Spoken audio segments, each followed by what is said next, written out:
असर ऐसन हो जाला कि बहुत पूंजीपति हुआ तड़तड़ा के गोली लग गई रोड पर छिटा गल हुआ। लेकिन केहू केहू शान का मौत मरेला, केहू अभिमान का मौत मरेला, केहू गीदड़ का मौत भी मरेला। केहू के मरले पर लोग गांव पूरा कह अगल बगल कहिए कि अच्छा त फलाने बड़ा बढ़िया आदमी रहला। केहू केहू मरेला तो लोग कहलन कि जाए ना सारे मर गल, गांव के एकदम गाढ़े में डाल दे रहा, केहू के नीक रही ना देत रहा। लेकिन केहू केहू जाला तक कहल जाला ई शरीर माटी का माटी में मिल जाई। बहुत पुरान गीत सन 84 में जब कक्षा 4 में हम पढ़त रही, उस समय थोड़ी थोड़ी स्कूल में गावे जब शुरू कैली, बाल सभा जब होके पहली गीत हमरे जीवन का हमरे बाबूजी देहलन, तो उस समय ककहरा गवा, ककहरा से लिखल रही। कैसे मास्टर आवा था?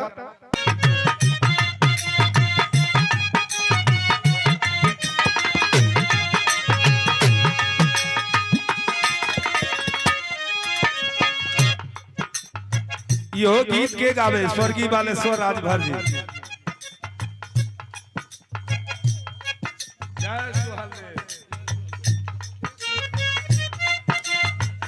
मीनाक्षी राज इस समय जिला पंचायत की तैयारी करती हैं बेचारे। प्रमोद भाई, अर्केश भाई इस समय जिला पंचायत लड़े की तैयारी कैले, बड़ा पैसा लुटाओ थे अपने क्षेत्र में।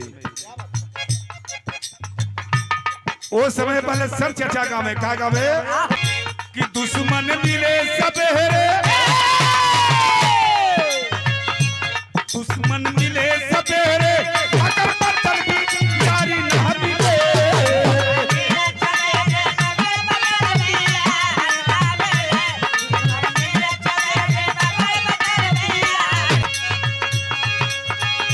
दुश्मन मिले सबेरे मगर बर्तन की यारी न मिले। साली ये कहीं मिले, साली ये कहीं मिले मगर बहु गवा सारी न मिले।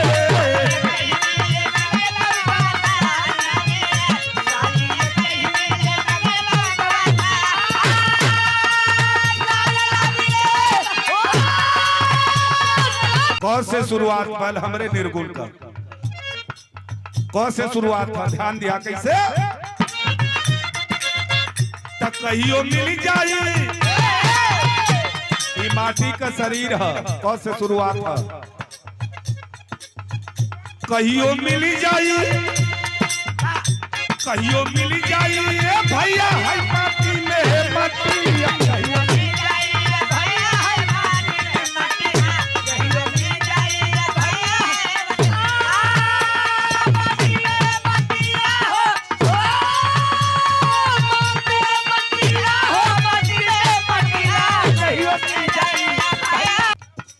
कौ से कहियो मिल जाइए भैया ई माटी में मटिया। कौ के बाद का हो, कौ के बाद आयल ख, ई सब लोग बिरहा का जानकार है। कौ के बाद आयल ख, ख से लिखल गल का ख्याल करो, ख्याल करो या मनमूरख इस तन का नहीं ठिकाना हो।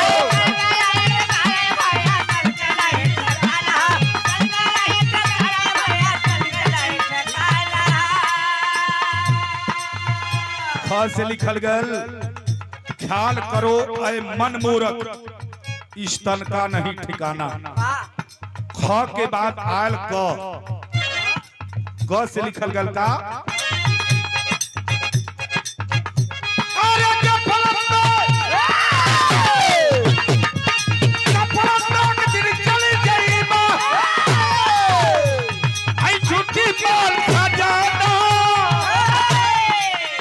से लिखल गल गफलत में एक दिन चली जाई बात छोटी माल खजाना।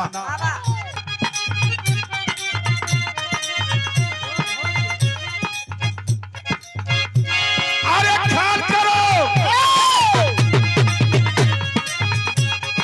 ख्याल करो या मनमूरख इस तन का नहीं ठिकाना हो।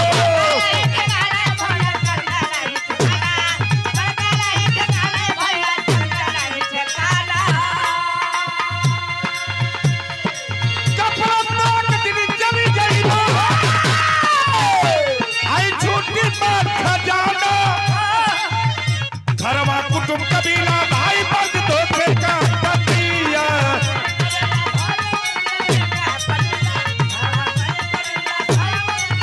घरवा कुटुंब कबीला भाई बंद धोखे का टटिया।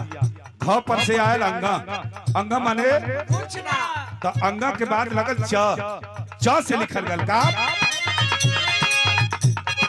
चा करेंगे सभी लोग जब करबा खूब कमाई हो।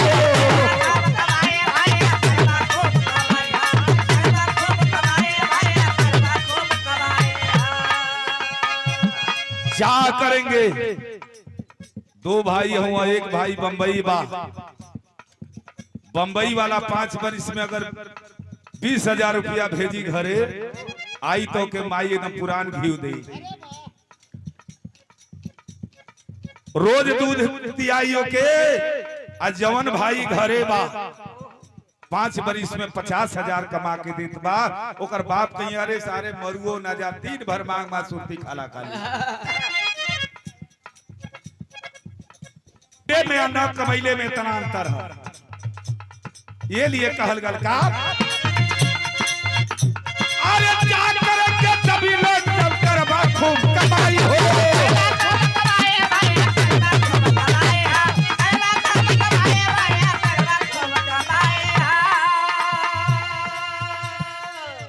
कहना बाका अरे क्या करेंगे सभी लोग जब करबा खूब कमाई हो।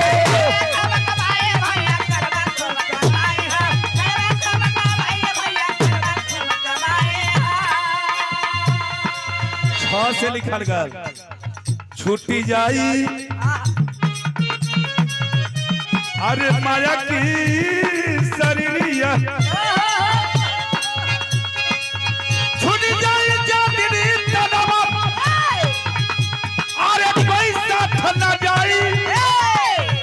जय माया बेकल काठी पर बधला पटिया।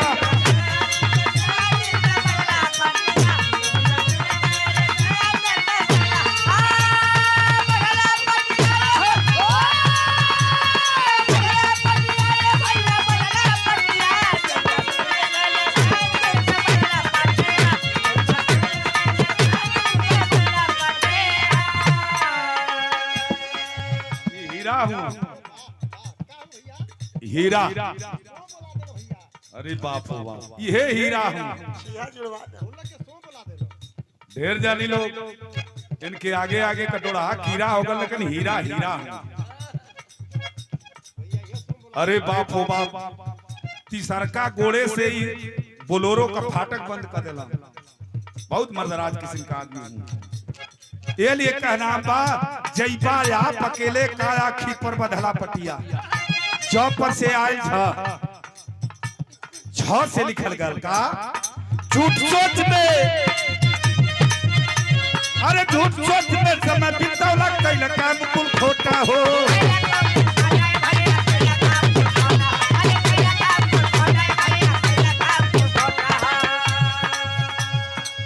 झूठ सोच में समय बितौला कैला काम कुल खोटा। छ पर से आयल इया, इया माने ये लिए लिखल गल अरे झूठ सोच में समय बितौला कैला काम कुल खोटा हो।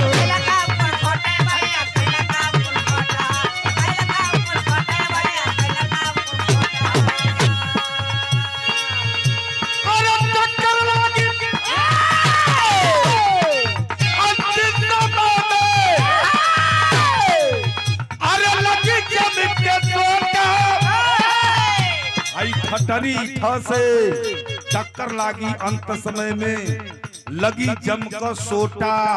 ठ से लिखल गल ठटरी मसान पर जल जाई खाई के डंडा लठिया। इतना लोग बैठल हुआ के भाई के कहदा कि तनी आगी में हाथ डाल दा, आदमी कहीं सार मार के गर्दन तोड़ दे। हे शरीर का कितनो फेयर लवली लगे भाई, आदमी करायत से जरावेला, थोड़ी सा वो में लोहबान डाल दिए अगर ई व्यवस्था हो जाए। ए भैया ठटरी मसान पर जल जाई खाई के डंडा लठिया। ये शरीर का ऊ दशा है, कितना जानी एक जानी का बाबूजी का गोड़ टूटल है, उनके गोड़वा में राड पड़ल है, तब मर्दे का दहिना जब गोड़ उठेला तो आदमी असकुन जाने लगा, जज्जा सगिया लगे वही रनवा पर उनका दहिना गोड़वा उठे लगा। उनका बाबूजी कहना अरे मारा मारा तोरा जल्दी असकुन जाना था। आदमी कहना अरे मटवा उनके गोड़वा में राड पड़ल, रडवा टाइट होता। ई दशा है, ये लिए लिखल गल का ठटरी मसान पर जल जाई खाई के डंडा लठिया। केहू दिखाई है शरीर है, ये शरीर का ई दशा है। आदमी कहीं अरे मतलब बाबूजी का गोड़वा तनी पहरे निकल के खोर के जरावा नीक से जरावा लगल लगल आदमियों के जरावेला, हेतनी बच जाई तो कहीं की जुड़वावे के है, हाँ गंगा जी के देवे के है। ई व्यवस्था है ये शरीर का। आओ करी बात जानते हुआ का करी है,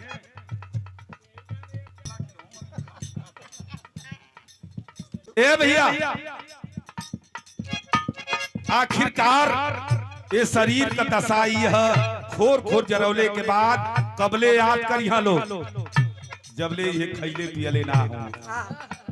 ओकरी बाद एगो प्लास्टिक का फोटो टांग के अब प्लास्टिक का माला टांग जाई, दीपावली उपावली के दिन साफ होई। ई शरीर का दशा है, कितना ले बताई। अब गीत का सोचत है लास्ट मारी मीनाक्षी का नंबर आ जाए, कैसे मास्टर तने ऊपर बढ़ जा। अरे जगतिया में कोई नहीं अपना, आई बनल कसार कोई हो, जगतिया में कोई नहीं अपना।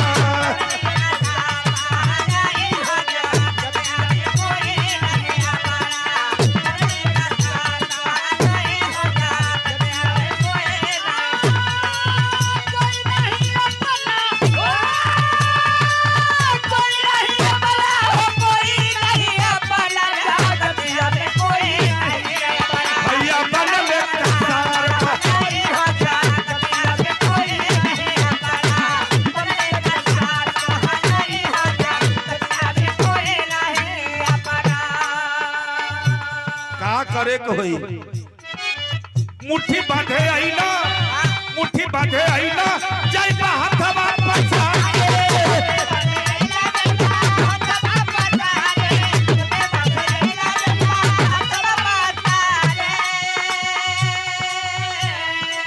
इतना अकूत संपत रहल या अतीक अहमद के, लेकिन कोनो काम ना कैलस। जाए के है कैसे मुट्ठी बांधे आईना जय हाथवा पछा के।